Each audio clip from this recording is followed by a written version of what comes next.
vai. Então, agora eu quero contar um pouquinho para vocês da minha carreira. Eu sou capixaba, mas morei muitos anos nos Estados Unidos, morei também no Rio de Janeiro, em São Paulo. Quando eu morei no Brasil, eu participei de muitos movimentos de arte, fashion. Em São Paulo, por exemplo, eu participei do Mercado Mundo Mix. E no Rio de Janeiro foi realmente um marco na minha carreira, porque foi quando eu estava morando no Rio que eu simplesmente vesti a Madonna. E essa história de ter vestido a Madonna é uma história que me segue assim até hoje, né? Mesmo que tenha sido assim há muitos anos atrás. Mas a história da Madonna foi quando eu comecei a trabalhar com material reciclado, que eram meias que eu pintava, eu fazia roupas de meias pintadas. E aí a Madonna foi e eu dei um presente para ela, e ela gostou e ela usou. Depois disso eu me mudei para São Paulo, e depois de São Paulo eu fui para Nova York. Em Nova York eu fiquei muitos anos e fiz muitos shows importantes, muitas coisas aconteceram em Nova York. Tipo, eu expus meu trabalho no Museu do Guggenheim, no Museu de História Natural, fiz muitos New York Fashion Week. E também eu tive uma época, assim, um período da minha vida que eu saí de Nova York e eu me mudei para o Havaí.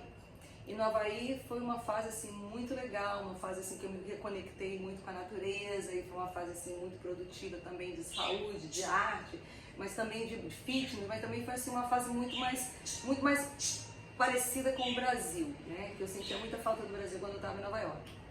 E nesse período todo eu trabalhei com em muitas áreas diferentes, né? Tipo fazendo roupas de materiais diferentes, até que assim no final mais ou menos do 2000, 2015, eu comecei uma coleção de roupas todas feitas com padronagens que eu mesma criei. Então essas roupas eu criei todas no Brasil, as padronagens, a produção. E aí com essa criação eu fiz muitos eventos. Inclusive criei também uma coleção de home decor com almofadas e posters e coisas para decorar a casa.